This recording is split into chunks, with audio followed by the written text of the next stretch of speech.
उसे रुका नहीं जा रहा था। मेरा फिगर देखकर उसको खुमारी चढ़ गई थी। उसके बाद उसने मेरे साथ क्रिकेट की पारी स्टार्ट कर दी। वह स्टार्टिंग से ही मेरे साथ बहुत ही मस्त वाला क्रिकेट खेल रहा था। उसे बहुत मज़ा आ रहा था। मुझे भी उसके साथ खेलने में बहुत मज़ा आ रहा था, क्योंकि मुझे बहुत ज़्यादा दिन हो गए थे किसी के साथ क्रिकेट का खेल खेले हुए। वह मुझे बहुत ही लंबे लंबे छक्के लगा रहा था। उसके लंबे लंबे छक्के चौके देखकर मेरी तो आवाज़ ही निकल गई। वह काफ़ी देर तक मेरे साथ क्रिकेट का खेल खेलता रहा और थककर साइड में बैठ गया। मैं तो एकदम से उसका देखकर घबरा ही गई। हेलो दोस्तों, स्वागत है आपका हमारे चैनल पर। मेरा नाम निर्मला है और मेरी 2 शादियां हो चुकी हैं और मेरे दोनों ही पति ऊपर चल बसे हैं। मेरी एक बेटी है, उसका नाम सोनम है।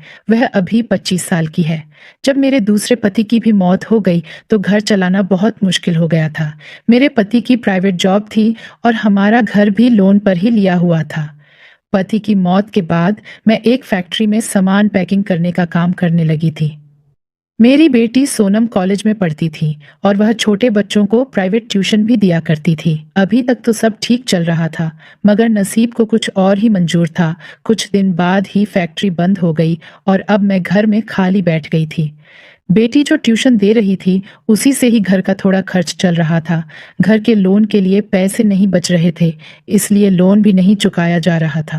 कुछ ही दिन में ही फाइनेंस वालों ने फोन कॉल करने शुरू कर दिए। एक दिन अचानक फाइनेंस का एक एजेंट घर आ गया। वह बहुत ही हट्टा कट्टा था, उसकी बॉडी बहुत ही खूबसूरत थी। घर आकर उसने बोला, मैं फाइनेंस कंपनी से रिकवरी एजेंट हूँ। अपने कई महीने से लोन नहीं भरा है और नोटिस का भी कोई जवाब नहीं दे रही हो। या तो लोन भरो या फिर यह घर खाली कर दो। उस वक्त मैं रेड कलर की साड़ी पहनी हुई थी और वह मेरी ओर घूर रहा था। मुझे उसकी आंखों में हवस साफ दिख रही थी। मैंने उसको अपना दुखड़ा सुनाया और बोली, मुझे कुछ महीने का टाइम दे दो। वह बोला, कुछ महीने केवल 5 दिन का टाइम है। 5 में पैसे नहीं दिए तो मैं गुंडे ले आऊंगा और मकान खाली करवा लूंगा। उसने अपना नंबर देकर कहा कि जो भी हो मुझे इस फोन पर बता देना। उसने अपना नाम बलराम बताया, फिर वह वहां से चला गया। मैं बहुत सोची और 4 दिन बीत गए। 5वें दिन मैंने उसको फोन किया। मैं बोली, मैं निर्मला बोल रही हूँ, आपने मुझे 5 दिन का समय दिया था। वह बोला, हाँ याद आया, पैसे लेने आ जाऊं अभी। मैं बोली, पैसों का इंतजाम नहीं हो पाया, लेकिन मैं आपको कुछ और दे सकती हूँ, अगर तुम मेरा लोन खत्म कर दो तो। वह बोला, कुछ और का मतलब तुम्हारा सब कुछ? मैं चौंक गई और धीरे से बोली, हाँ ठीक है। वह बोला, एक बार नहीं, जब भी मेरा मन करेगा तब आऊंगा। मैं सोचकर बोली, ठीक है। वह भी बोला, ठीक है, फिर कब आना है? मैं बोली, दोपहर के समय आना, उस वक्त मैं घर में अकेली होती हूँ। वह बोला, ठीक है, मैं कल आ जाऊंगा। अगले दिन वह दोपहर में मेरे घर आ गया। उस दिन मैंने पीले रंग की साड़ी पहनी हुई थी।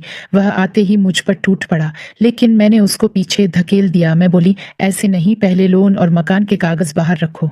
उसने घर और लोन के कागज बाहर रखे। उसके बाद लोन चुकाई का लेटर पर मैंने साइन किया। उसे रुका नहीं जा रहा था। मेरा फिगर देखकर उसको खुमारी चढ़ गई थी। उसके बाद उसने मेरे साथ क्रिकेट की पारी स्टार्ट कर दी। वह स्टार्टिंग से ही मेरे साथ बहुत ही मस्त वाला क्रिकेट खेल रहा था।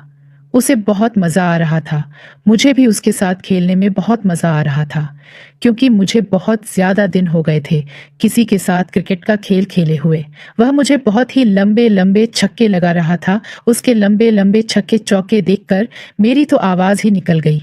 वह काफ़ी देर तक मेरे साथ क्रिकेट का खेल खेलता रहा और थककर साइड में बैठ गया। मैं तो एकदम से उसका देखकर घबरा ही गई। मेरी भी मजबूरी थी, लेकिन मैं भी क्या करती। मेरे सर पर लोन ही इतना था कि इसके अलावा मेरे पास कोई चारा नहीं था।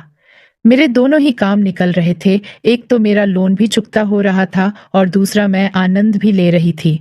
मैं बहुत असमंजस में थी। उसका खेलने का तरीका भी बहुत बढ़िया लगा मुझे। उसके नए नए तरीके से मैं तो आनंदित हो उठी। अब हम आराम करने लगे। मैं उसके बारे में पूछने लगी तो उसने बताया, मेरा एक बेटा है, मेरी बीवी मेरे साथ नहीं करवाती है, इसलिए मैं तेरे जैसी औरतों के पास जाता हूँ। फिर उसने पूछा, तुम्हारे घर में कौन कौन है? मैंने कहा, मेरी एक बेटी है, 25 साल की। वह बोला, मेरी सेटिंग करवा दो उससे।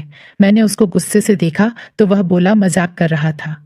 उसके बाद जाते हुए उसने कुछ पैसे फेंके और बोला कि मैं तुझे फोन करूंगा। फिर वह चला गया। उसी रात मेरी बेटी अपने रूम में थी और मैं बाहर हॉल में बैठी थी।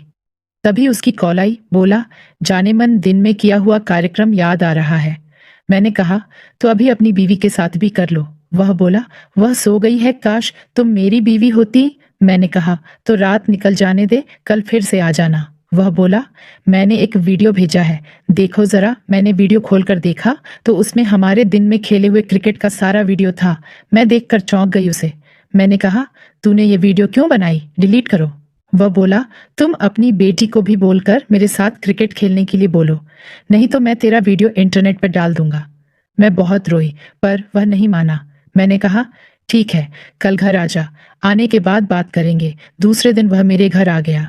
मैंने बोला, मैं अपनी बेटी को मना लूंगी, लेकिन तुझे मेरा और मेरी बेटी का सारा खर्च उठाना होगा।